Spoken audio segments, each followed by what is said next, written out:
bonjour les amis. C'est juste que j'ai eu une réflexion. Bandeko, mboka oyo. Mboka oyo eza mboka moko ici et poli na niveau moko beaucoup comprendre te.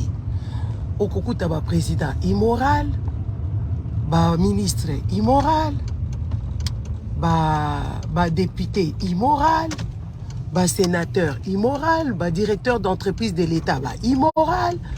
Donc tu trouves tout le monde, tu trouves tout le monde immoral. Immoralité wana et bandina nous na immoralité sexuelle. Oui. Immoralité sexuelle ya ko sakanate bandeko. Donc tout le monde, tous les gens qui occupent les fonctions ont des petites copines. Ont 2, 3, 4 petites copines et ils font leurs choses à eux. Et tout le monde sait que ça dans le quartier bayebi ki wana azalaka makangu ya songolo, azalaka makangu ya général, azalaka makangu ya boye, akedaka boye, mais ça devient compliqué na ebite mboka oyo soki kozala ndenge nini.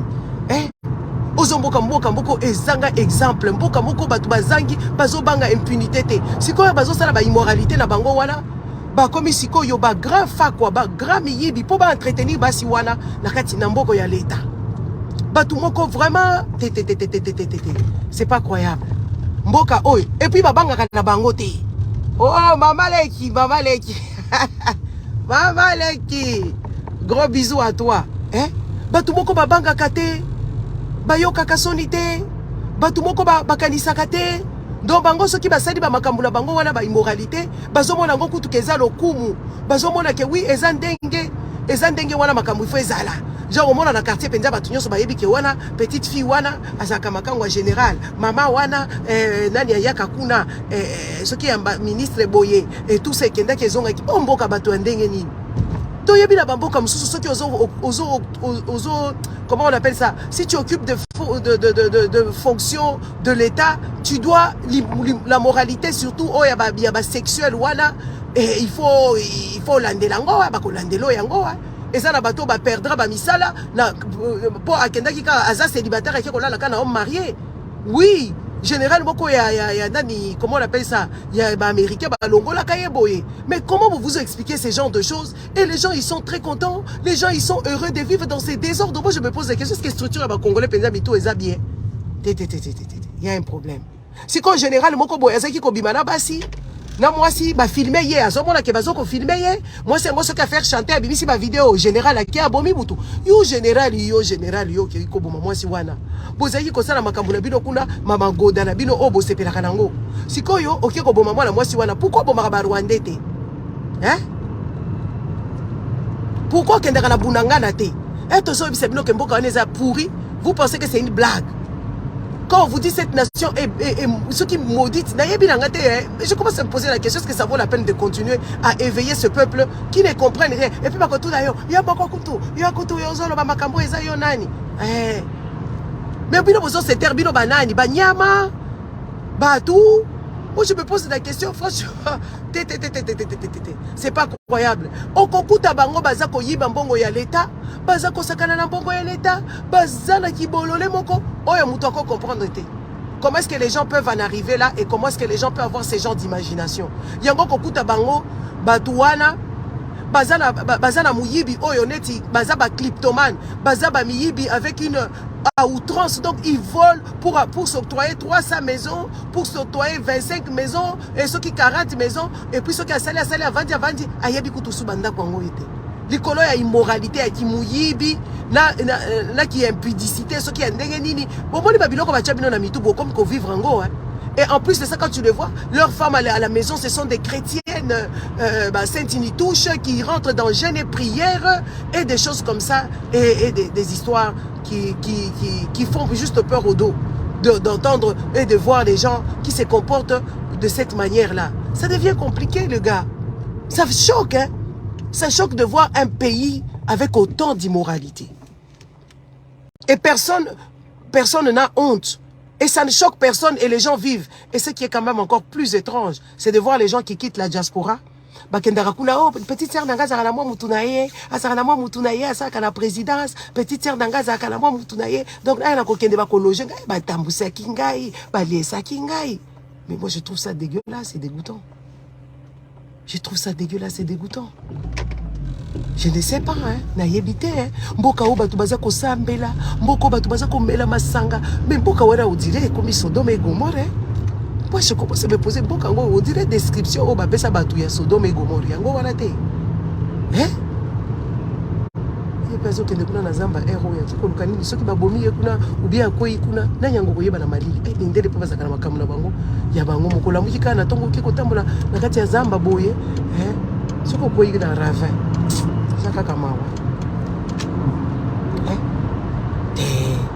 Mboka moko boye très bizarre, très compliqué. Et quand tu regardes la moralité, les gens ils n'en ont rien à foutre, hein? Ils n'en ont rien à foutre de tout ça. Bandeko, ils n'en ont rien à foutre. Les gens ils sont là, ils sont contents. Les parents ils sont démunis de leur autorité parentale. Bazotika bana na bango bazoke de la prostitution à outrance. Pour moi, on a son baba téléphone, moi, on a même Mutuka, moi, on a Bandakotonga. Et c'est des choses qui sont monnaie courante au Congo. Et ça n'indigne personne. C'est ça qui est gravissime. Ça n'indigne personne. Cette immoralité de toute une nation. Et ça craint les gens, les amis. On a des petits-enfants qui sont dans nos maisons. Il y a d'autres qui sont d'ailleurs dehors. Et ça ne scandalise personne. De voir les enfants dehors en train comment je dirais, en train de dormir à la belle étoile. Il y a la guerre qui bat son plein, il y a des gens qui meurent. Mais ça n'indigne personne. Mais où il y a comme une image de Sodome et Gomorrhe, où bazaï ko yebisa biso penza, masumu, makambo ko zo comprendre te batu oyo batu modèle nini oyo baza na ni loi. Bazo vivre sans loi, bazo vivre sans donc tu comprends pas. Les gens qui n'ont pas l'empathie, les gens qui n'ont pas la compassion, les gens qui n'ont pas le regret, les gens qui n'ont pas une jugeote, une conscience. Athée. Mokamoko, moi franchement, Dieu merci que tu m'es sorti de là. Hein. Dieu merci que tu m'as donné quand même moi je jugeote. Hein. Il y a qu'on réfléchir, il y a comment la mabena malamu. Comment est-ce que tu vas comment la mabena malamu te? Bande ko gala vanda bakangi oyo soki biselele soki before bakangi biselele wana kuna batangi bakombo batu na kati ya bakombo wana moi muninga na ngaza na kati na yebite en changeant les téléphones ou je ne sais pas quoi, je n'ai plus son numéro. J'ai son numéro, je pense dans mes calepins et tout ça, je ne vais pas aller chercher non plus dans mes calepins. Na bengi siko muninga na biso moko en commun.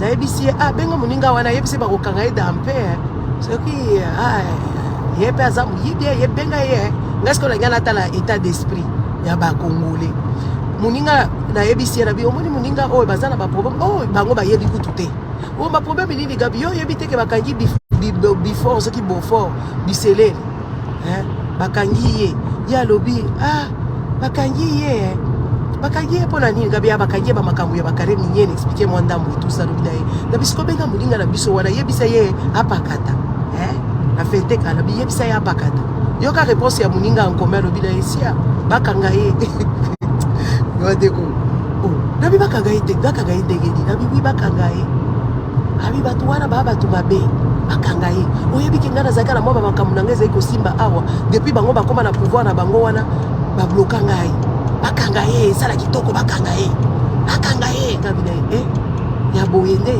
bakanga ye il faut bakanga ye koluka abise koluka kutu kokota na contact na yete ke o luka soki ndegeli tika ye bakanga ye donc tala yo zo sala mabe oza likolo ya l'état batu pe bazo mona yo na kati awa ba ozela yo au tournoi. Et ça m'a fait réfléchir, je me suis dit waouh. Et pourtant eza ki a mis te ke o ya buzo bazo ke tozala ki ba mista à chaque pourquoi to ye place mo to vadi tozo mela tozo développer tozo seka ba blague et tout ça là. Donc pour vous dire ce pays-là est pourri, ça m'a fait réfléchir ce week-end ici. Makambongo il fait réfléchir à la lobby tete mboka oyo. Eza mboka te. Eza mboka moko est pourri. Mboka moko eza na makambo moko ya propriété. C'est très grave. Et c'est horrible. C'est très grave et horrible. Ya komona penza bato baza na kati ya mboka oyo. Etali yo, eza vola na yo. Yo kasi nga za irresponsable nga za na posa kokufa. Bino ba Congolais bozoka bato neti baliki responsabilité na yo moko na TV na yo toyebi ba émission sala kate ya kopesa nga ba leçon. Yo moninga na nazo etali yo.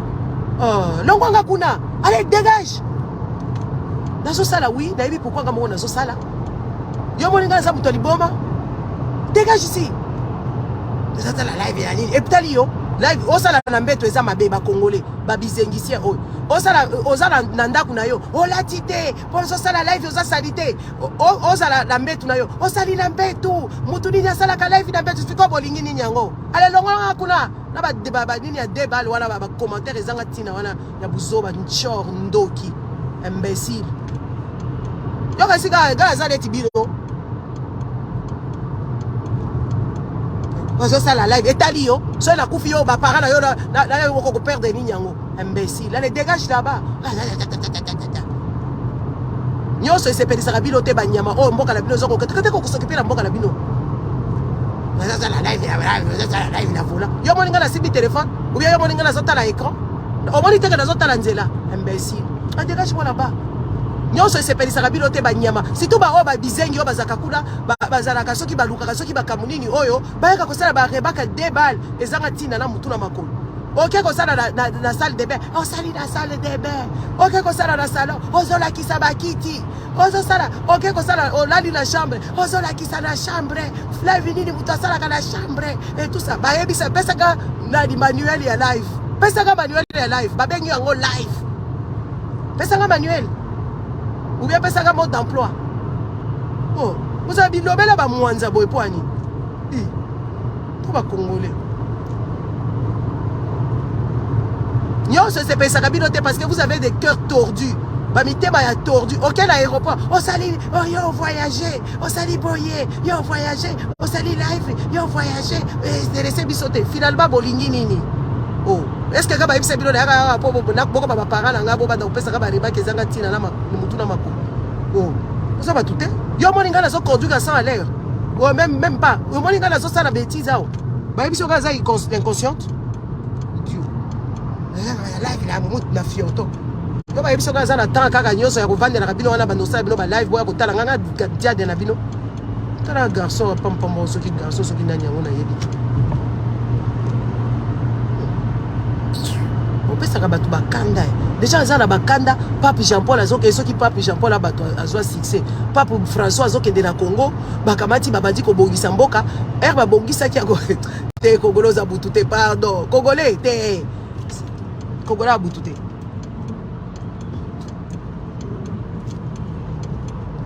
Congolais abutu te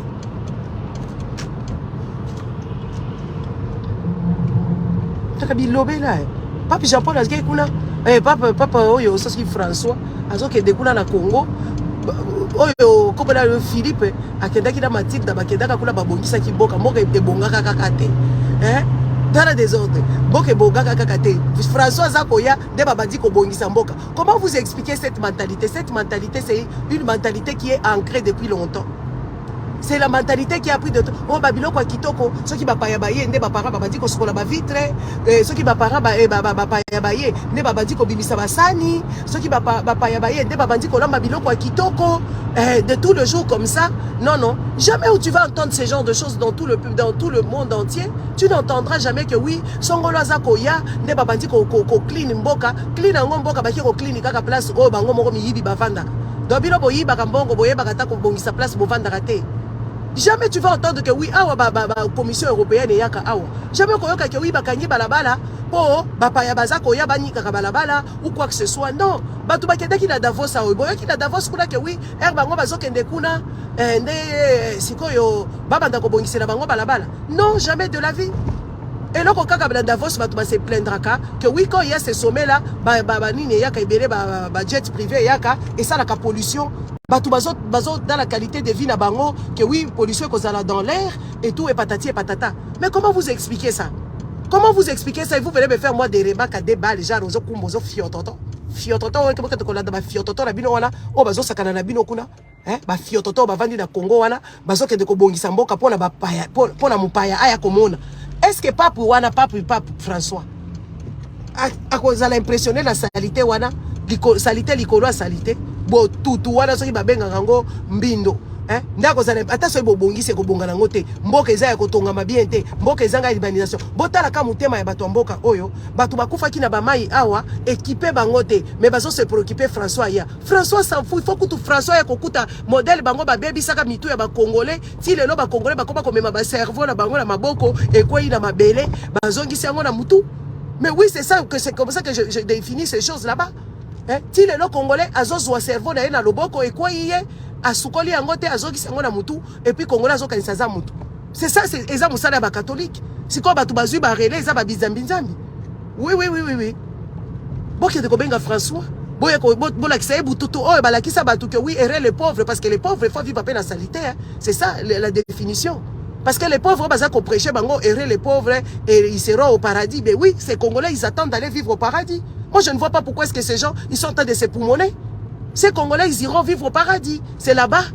C'est là-bas qu'ils doivent vivre parce que c'est ce qu'on leur a prêché comme évangile. Et les Congolais, ils ont oublié d'arranger leur pays. Les Congolais, ils ont oublié d'arranger leurs enfants. Les Congolais, ils ont oublié d'investir. Les Congolais, ils ont oublié de tout faire parce qu'ils ils vont vivre au paradis heureux.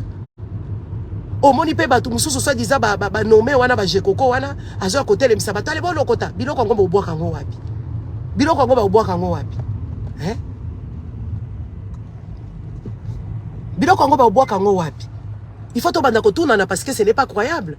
À un moment donné les Congolais vous devez avoir la tête. Quand moi je viens parler, je ne viens pas parler parce que j'ai envie de parler. Et ça ba inspiration respirer au tal bon, c'est le moment que j'ai. C'est le moment que j'ai. Parce que j'ai autre chose à foutre, moi. Il faut commencer à réfléchir. Donc, mentalité, de l'État, et éducation. C'est dans l'éducation des Congolais. Ils ont de la vaisselle pour la visite, les visiteurs. Les verres, les enfants ne peuvent pas boire dans les verres. Les enfants, ils doivent boire dans des gobelets qui sont infects, des gobelets en plastique. Ils doivent manger sur des assiettes qui ne sont pas honorables. Et c'est ça, les Congolais, ils ne savent pas s'honorer. C'est comme ça, les Congolais, ils ne savent pas se conduire. Parce que déjà dans leur maison, dans leur famille, ils n'ont pas été honorés. Ouais, les enfants congolais ne sont jamais honorés. On les parle comme les chiens, on les chicote comme des esclaves. Ah oui, il faut qu'on vous le dise. Et regardez maintenant, ces mêmes enfants qui arrivent au sommet de l'État, leur comportement. Parce que les parents, c'était des parents qui cachent tout. Les gros morceaux, c'est pour papa. Les châssis, c'est pour papa. Les bons petits déjeuners, c'est pour papa. Moi, la papa, il est mal qui bat, il est mal quitté. Ouais, la banda, quoi, va te belé. C'est pour ça que beaucoup de Congolais, ils ne savent pas qui ils sont. Ils ne savent pas se valoriser. Ils se mettent au bas de l'échelle. Parce que ce sont des parents qui ont failli, des parents, des missionnaires, des parents qui n'ont pas éduqué leurs enfants et ils n'ont pas donné les ailes à leurs enfants. Au contraire, qu'on tabasse bana. Et puis, si les lots, Congolais, ils sont normal. Bamona normal que babeta ka bango. Oui, biso kutu babeta biso. Et ça la biso nini. Et baby sabino mitou. Bino kutu babeta bino et baby sabino mitou. Yango wana bozo comprendre les biens et les mal. Même quand un étranger vient te maltraiter sur ton propre terre, sur ta propre terre, tu es content. Et tu trouves ça normal parce que toi, on a fait déjà le boulot. Le boulot qui a été fait dans nos familles. Oui, moi, il y a des gens qui me condamnent quand je dis que j'ai eu une mère maltraitante, genre la maman la maman adoptive, c'était vraiment une mère méchante. Les gens ils me disent, oh yeah, comment on va te béler, bah yinangaye, bah toto quoi là bango, oh yeah, solo bah makamu na bango boye, et ça quand même makamu entre famille, il faut que le bango comme ça, bah tout nyonso bah yé bah que oui, qu'on maltraité, bah tout ça bien té.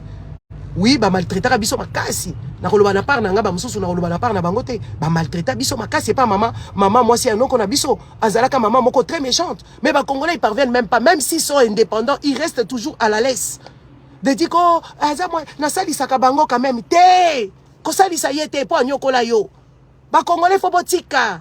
Botika légèreté wana tozo memango ti na ba famille, na ba couple, tozo memango ti na ba foyer na biso erto koli. Il faut que ça la thérapie.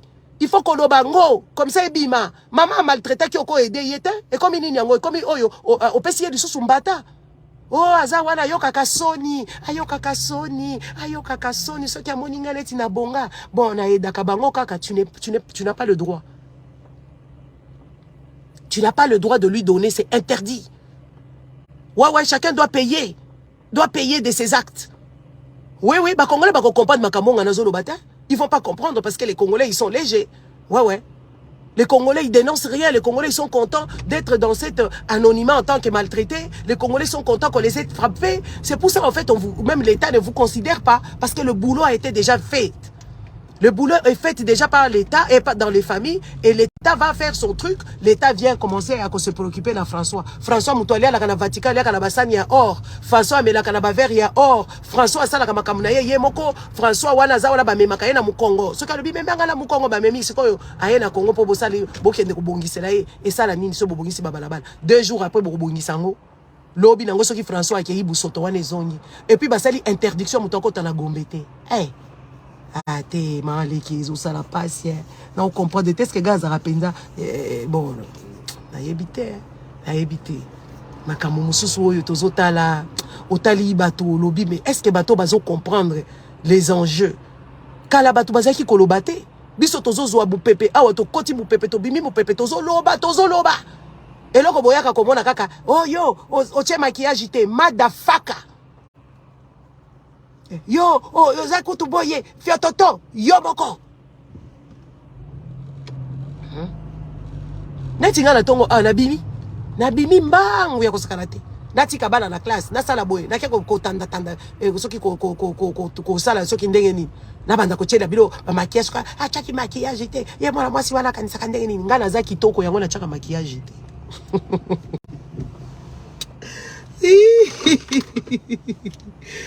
Naza kitoko yango na chaka maquillage tous les jours te. Neti lobi na chaki maquillage na tiki poso na ngai epema etali bino te boyoka makambo tozo yebisa bino soki eza ya buzoba parce que de toute façon bino bo ba congolais so totai toke tomati tokiti eza makambo susu congolais zo comprendre ngo te makambo ebele congolais comprendre kati a comprendre na retard congolais azo comprendre makambo na retard na kipelekese congolais il faut qu'on comprendre makambo. Il faut comprendre makambo. Yo uti la diaspora awa. Biso tozo mona na diaspora. Est-ce que toyoka katajo mususu ke oui ofulanya yaki awa. Ndesi ko bakangi ba bana wana soki ye komone nani wana soki François soki Francesco soki aye kuna na Congo bana bakokende classe te bakokende kobine la ye. Mais c'est quoi cet esprit? C'est quoi cet esprit? Yaki esclave boye bakoka oyo yaki ba parents na bango babomaki bino kuna titi bakati ba maboko banoko ya bakoko titi aye na Congo boke bobineli mais congolais il faut bola mukati. Cher congolais n'allez pas chez François. N'allez pas koyamba François parce que bango baza kuna Congo wala baza pela ba mabele ba Vatican wala mutu bayaka koyiba biloko bapekisa biso bokoko. Eza bango babebisa batu mwitu. Sikoyo, mutu wa bebisa bino akoya chef na bango aye bokepe koyamba e. Congolais, c'est décevant. C'est écœurant. Eza neti kaka bato oyo papa ya mandefu wana azaka na Allemagne kuna alamuki ba juif bakiko betele maboko. Lelo penza ancêtre na ye ba ye bandi ko betela bango maboko. C'est ça le truc, le reflet. Comment voulez-vous qu'on puisse vous vénérer? Comment voulez-vous qu'on puisse vous respecter? Vous savez très bien les méfaits néfastes, les effets néfastes que les catholiques ont foutus là-bas au Congo. Basili ça na bango musala congolais mutu bazo continuer ba Denis Lesi mutu bazo continuer ceux qui Charles ba Michael bazo continuer oyo ceux qui ba nani bazo continuer musala o ba catholique ba bandaka boko mona bana ba congolais ba okende classe te ezala ba catholique ezala ba protestant na ba musulman ba okende classe te ba ko sala ngo na ba tu ba okende musala te. Est-ce que vous mesurez un peu l'ampleur de choses? Est-ce que vous mesurez un peu l'ampleur de choses qui se passent dans ce pays? Est-ce que bozo monango normal? Il y a une histoire qui est derrière. Il y a une histoire qui est triste qui est derrière. Boko kata ma musala, boko sala chômé, jamais mundela ko sala chômé pour chilo moye koto. Jamais. Bilo boko kata makambu nyonso, bokati makambu nyonso boy na bana bakende kotanga. Classe ngweza ya likukuma, classe ya likukuma bana ngo batanga ka bango bien te bazape mayele te bino sikoyo boko kata makambu nyonso bokei ko yamba nani François François Moussala basala ba bebisa ba congolais bazwa biloko ya ba koko na biso ba beta ba catholique baza ba receleur ba catholique mutu bazaki ba intermédiaire ya koyiba ba œuvre d'art ba catholique mutu ba tumba batu ba catholique mutu basala ba makambo wana nyonso sikoyo un prêtre catholique qui vient là-bas bokabati bokenda ko bongisela ye. Mais c'est quoi cette mentale? Moi c'est ce qui me dépasse en fait. Je me suis réveillée aujourd'hui très nerveuse avec cette histoire. Parce que et après ce qu'on a la taux, on a un moko pongé Silio, n'a pas dit qu'on réfléchit dans le mais il y a un problème. Il y a un problème dans la tête de ces gens. Et dès que François là-bas, et ça bateau couteau, il fallait pas bannir Bango. Koyaka na ba Congo anate, ba sala ka ba œuvre ba zongisa, biloko na ndenge musika, na ndenge ya musika wana. Mais non, jamais. Hein? Depuis guerre et bandit, depuis ba Congolais ba millions bazoli, bazo kufa.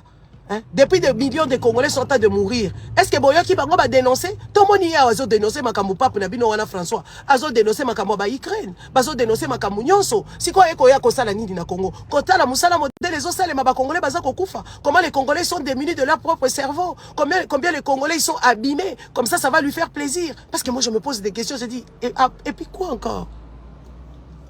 Et puis si pas François Ayende, François Memeli Bisonini. A cause ça M23 à cause de ça, moi je me pose des questions. Oh Yopenza, Yakobi Miselaye, les grands plats avec des couverts, je ne sais pas, en argent. Tout ça, bati lombo bazolinga kaka. Bon bati lombo wana bazaka on a na pouvoir wana. Chilombo bazo akobeta penza na palmarès na ye kabeta ceux qui descend combien de voyages à Kenda Boye, à Zonga Boye et puis à Zongi sa minu à Lumumba et puis la période na ye François ceux qui papa yaki. Donc hier azolinga a rivaliser kaka makambo Mobutu asala azotalango. Mais Mobutu azalaka pe la spiritualité, Chilombo za mutu azoba. Chilombo za la spiritualité te Mobutu azalaka elome. Azaka koloba makambo azokanisa. Mais yo toi tu es un bourrique. Tu as vu ici le roi là, il est venu là-bas, n'est-ce pas? Quand le roi est venu, Chilombo, qu'est-ce que vous avez dit et toi et ta femme? Vous ne connaissez même pas les protocoles. Et puis après tu vas koloba bino. Et puis bon, ako kede ko sanctifier hein, Denise Nyankero. Il faut pas kede ko sanctifier makambo ya biselé les wana peut-être ndé ba bengi si prêtre oyo ya kuna basa la exorcisme, exorcisation, ce qui est exorcisme, basa la Denise Nyankero na makambo ya salina biselé peut-être parce qu'il y a un gars qui de modèle oyo makambo izo kende et puis bato ngo bazo ko sepela makambo modèle ezali parce que ça c'est quand même dégueulasse. C'est nauséabond. C'est vraiment bizarre. Non, c'était des réflexions, aller réfléchir parce que ça n'a pas de sens.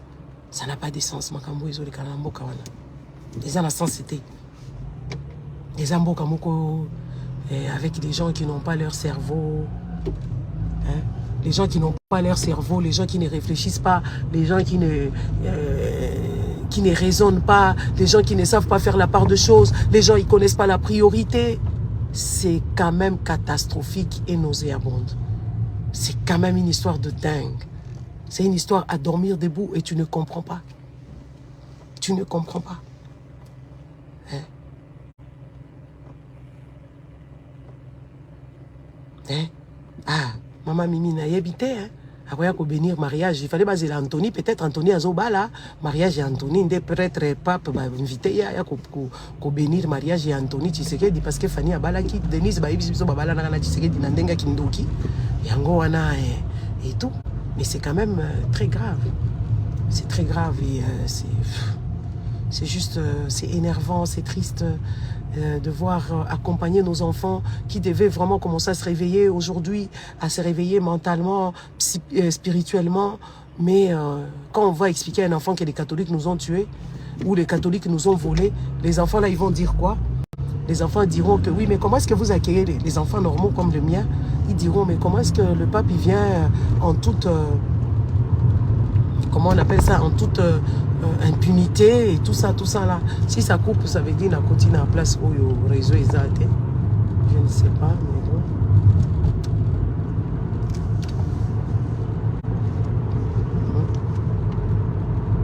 Mais c'est quand même grave et triste hein, de voir que les gens ne comprennent pas que oui, c'est grave en fait.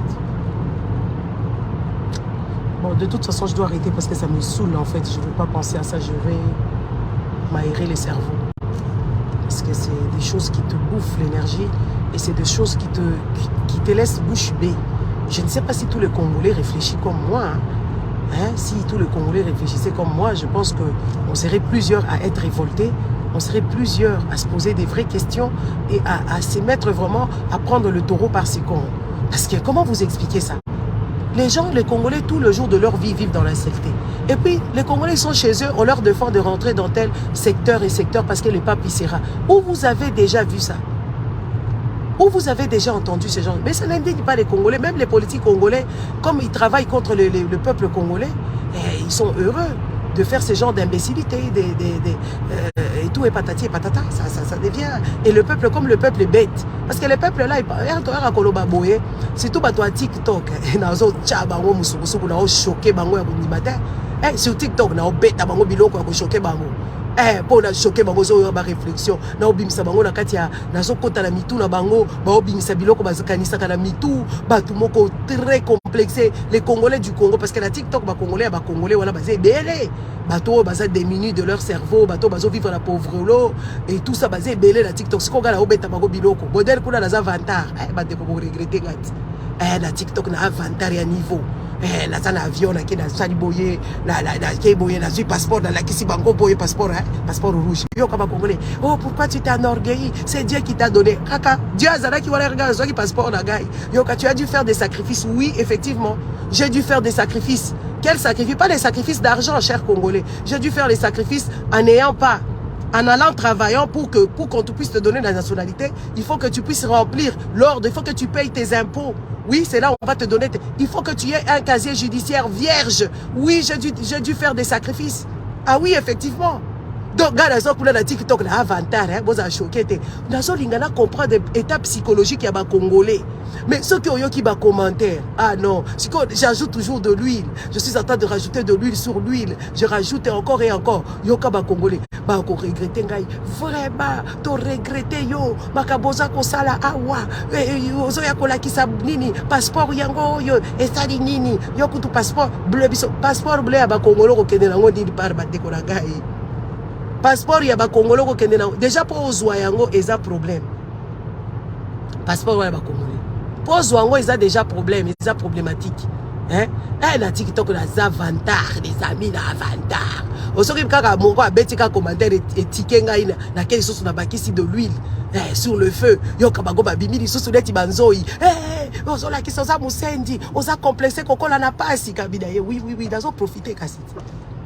Nazo profiter kasi koko la na pasi gana kola na pasi da yebi l'autre côté, da keda l'autre côté. Ba sendi moko bande ko boko comprendre te ba pauvre l'eau dans l'esprit dans l'âme. C'est qu'on a rajouté caca de l'huile. Pour la bimisa bango, bilo qu'on a mis tout là comprendre étape psychologique au Congo. Parce que la plupart des gens qui sont là-bas sur TikTok et belé baza la TikTok et ça bato au Congo. Mais baza penza batouté.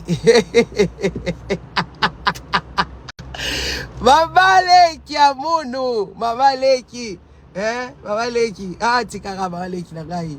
Na obeta bango biloko côté bo na osakana na esprit na bango na ebisio bango siko bazo biba. Yo, on a qui c'est biso passeport. Et boko passeport na bi. O sali ba siko yo bango ba sacrifice ba tiela mutu na bongo sala kindumba, oki ko bima na ba ministre pour ba peso passeport te sacrifice na sala musala. Sacrifice pour la zo passeport wana na sala casier judiciaire te. Sacrifice c'est ça que oui, je me suis bien conduit dans un pays à autrui, ils ont tout jugé bon quand je leur ai demandé et puis j'avais demandé ça dans le contrainte. Parce que le passeport congolais, ils ont mon anaté. Moi, quand j'avais demandé ma nationalité, c'était dans le contrainte. C'était contraignant. Ouais, c'était parce que j'étais contrarié. Ma passeport à congolais, ils ont mon anaté, baninga, et puis pimela kinga visa, et ce qui y a Angleterre, boye, na bazo kendenga na tika lizo bazoba. Na obite tete mbadi, na senga kaka nationalité, na senga nationalité, na sans wana. Bikolo, na sans jouir et je m'enorgueille quand même. Je pars où je veux à tout moment. Ah oui, yo comme ça ici, yo mo kozolo bané passe au voyage qui combien de fois. Elle a dit allez passer na bela qui me la voyage qui attend 3 fois. Na PC soko biloko na za na kati ya avion to na za soki na soki de combattre na avion na ale wana na obeta bango biloko bato TikTok bato TikTok ba kinga te modèle na osala bango bêtise les amis laissez non, les Congolais ils sont vraiment démunis de leur cerveau, ça fait mal moi je m'amuse et je comprends et je sais comment par où toucher comme ça bato ba comprendre yo moko changer la nationalité pourquoi ça ba makambo na bino et bon nga changer makila. nga naza nde muto naza neti espion na bino nazo lakisa bino makambo ya bosolo nazo lakisa bino comment est-ce que makambo yeko tambola be ba congolais ba comprendre te do ba bolo surtout ba génération oyo ba botami na période ya Kabila ou bien o ba koli na période ya Kabila bazana bango ata na vision longo te vision moko te eza kuna bandeko na ngai do baza bana moko ba bizengi bandeko bato ba 25 ans bato ba 30 quelque po ba yebi na bango te parce que bango ba botami na pasi ba koli na pasi donc ozomona kipeza ke bana guerre omoni bato ba yoka masasi tata masasi ya Congo eza kaka masasi ya mundu kite eza pe masasi oyo eza mental kozanga kolia ozo vivre neti na jungle na kati ya salite et patati et patata masasi ya ba congolais eza neti vraiment masasi moko eza ko vivre na tout congolais même si province na bino eza na guerre te mais tu es impacté donc oza impacté la kati ya babiloko wana ya médiocrité ozo impacté la kati ya violence sans le savoir parce que les Congolais ils sont tu restes bouche bée hein. Moi je tombe souvent sous le cul quand j'ai lu leurs commentaires et ça m'émue en fait, ça me dérange. Je me dis il y a un sérieux problème. Il y a un sérieux problème. Donc voilà quoi. Kalate awa nakei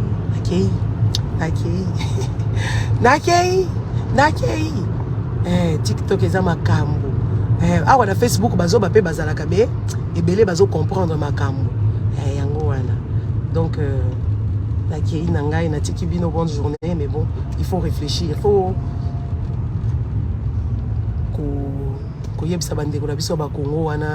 il faut qu'on se relaie quand même le message pour biso to solo kaka oh tinelanga fumbwa mais makambu ya normal ko yebisa ta na ba famille parce qu'il faut qu'on se relaie les informations hein.